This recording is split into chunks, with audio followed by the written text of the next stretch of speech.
జై భారత్ అయోధ్య రాజశ్యామ్. ఆంధ్ర ప్రజానికానికి నమస్కారాలు తెలియజేస్తూ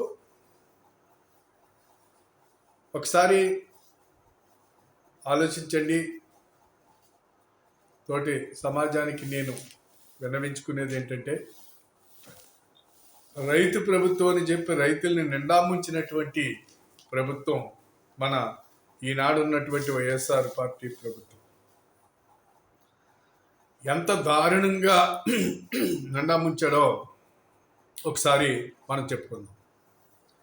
ఎందుచేతంటే ఈ 5 సంవత్సరాల్లో రైతుల నుంచి తను దోసుకున్నది మామూలుగా కాదు.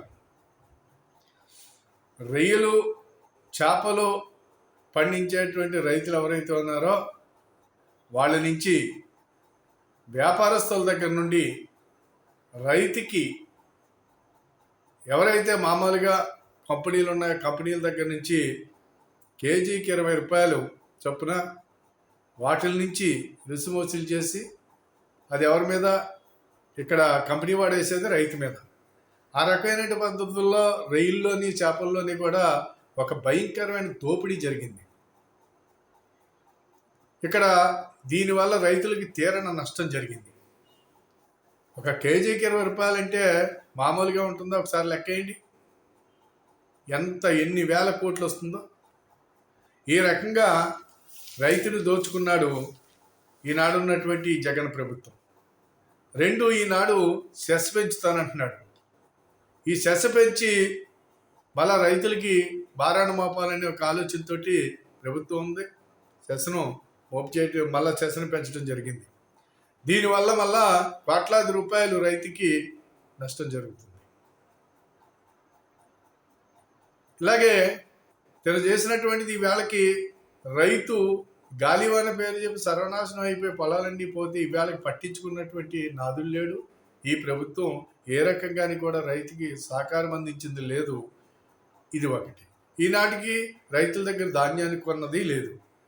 గత సంవత్సరం చూసుకున్నట్లయితే, వెనకెళ్ళినట్లయితే కనుక కొన్నటువంటి ధాన్యానికి సంవత్సరం దాకా డబ్బులు ఇవ్వనటువంటి ఘనత కూడా ఈనాడు ఉన్నటువంటి ప్రభుత్వానికే దక్కుతుంది.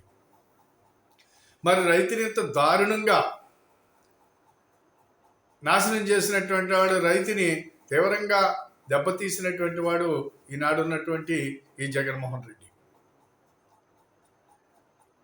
ఈనాడు ఈ ప్రభుత్వం చేసినటువంటిది ఏదైతే ఉంది అంటే, రైతు భరోసా పేరు మీద చూసుకున్నట్లయితే రైతు భరోసా ఏదైతే ఉన్నదో 13,000 రూపాయలు, 6,000 రూపాయలు కేంద్ర ప్రభుత్వం ఇస్తుంది.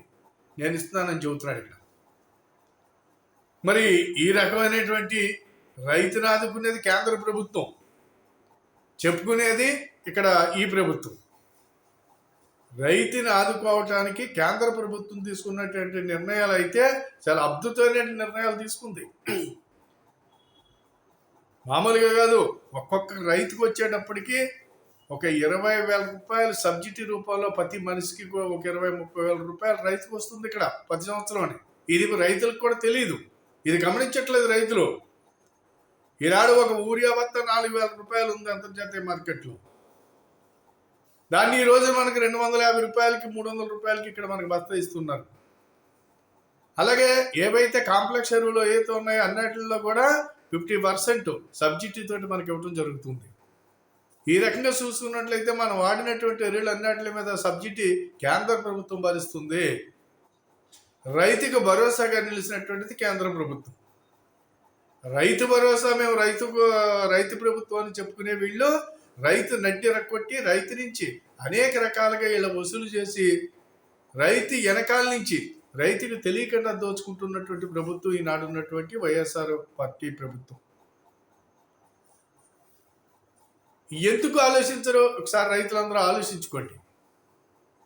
చెప్పిన మాటలేంటి? 15,000 రూపాయలు నేను ఇస్తాను రైతుకి భరోసా అని చెప్పినటువంటి మీటింగుల్లో వాయించినటువంటి వ్యక్తి రైతులకు కరెంటు బిల్లు పెంచేశాడు.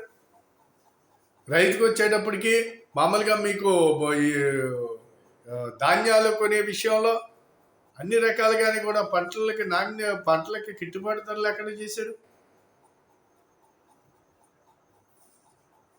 రైతులకు వచ్చేటప్పటికి ఇంకా అనేక రకాల కాలువలు తవ్వలేదు. ఎక్కడ కాలువలు కానీ, డ్రైనేజీలు కానీ, పంట కాలువలు కానీ, మురుగు కాలువలు కానీ ఏమీ ఏ ఒక్కటి చేయలేదు. మరి మార్కెట్ యార్డ్ పేరు మీద ఉండే చెస్ వసూలు చేసినటువంటిది రైతుకి కావలసినటువంటి రోడ్లు నిర్మాణం చేయాలి. అవి ఎక్కడా చేయలేదు.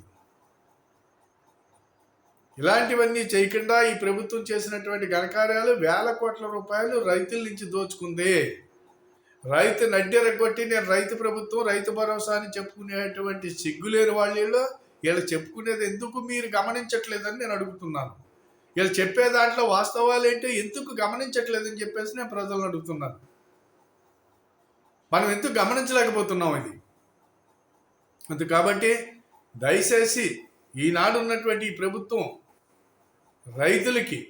రైతుల్ని సర్వనాశనం చేసినటువంటి ఈ ప్రభుత్వం మీద రైతాంగం అంతా కూడా చాలా లోతుగా ఆలోచించుకోవాల్సినటువంటి అవసరం ఉందని చెప్పేసి నేను మీ అందరికీ మనవి చేసుకుంటున్నాను. తప్పనిసరిగా రైతుకి జరిగే నష్టం, తీవ్రమైన నష్టం జరిగింది 5 సంవత్సరాల్లోని. ఈ 5 సంవత్సరాల్లో అన్ని రంగాల్లోని కూడా రైతుకి చేప, రొయ్య కానివ్వండి, అలాగే ఫ్యాడీ కానివ్వండి, ఏదైనా సరే అన్ని రంగాల్లోని అన్ని రకాల పంటల్లోని కూడా రైతు తీవ్రంగా నష్టపోయాడు. రైతుని ఏదో ఆదుకుంటాం, ఏదో చేస్తామని చెప్పినటువంటి ఈ ప్రభుత్వం ఏదైతే ఉందో ఆ ప్రభుత్వం చెప్పినటువంటి దొంగ మాటల్ని ఒక్కసారి మనం గమనించుకోవాల్సిన అవసరం ఉందని చెప్పేసి సందర్భంగా తెలియజేస్తున్నాను. దయచేసి రైతులందరూ కూడా ఒకసారి ఆలోచించండి. మళ్ళా ఎన్నికలకి సిద్ధమవుతున్నారు. మరి వీళ్ళు సిద్ధమయ్యి దొంగ కౌరులన్నీ మళ్ళా చెబుతున్నారు. ఇలాంటి దొంగ మాటలన్నీ వద్దు. వాళ్ళు చేసినటువంటి 700 హామీలు, వాళ్ళు అమలు చేసినటువంటి 100 హామీలు, అది కాబట్టి దీనికి ఎక్కడ పొంతం లేదు. అందుకని ఇలాంటివన్నీ కూడా నమ్మొద్దు. దయచేసి రైతు చాలా ఆలోచించుకోవాల్సినటువంటి అవసరం ఉందని చెప్పి సందర్భంగా చెబుతూ సెలవు తీసుకుంటాను. జై భారత్, జై హింద్. ఈ వీడియోని రైతులందరికీ షేర్ చేయండి. దయచేసి ఈ సబ్స్క్రైబ్ చేయండి, 10 మందికి షేర్ చేయమని చెప్పేసి సందర్భంగా కోరుతున్నాను. జై భారత్.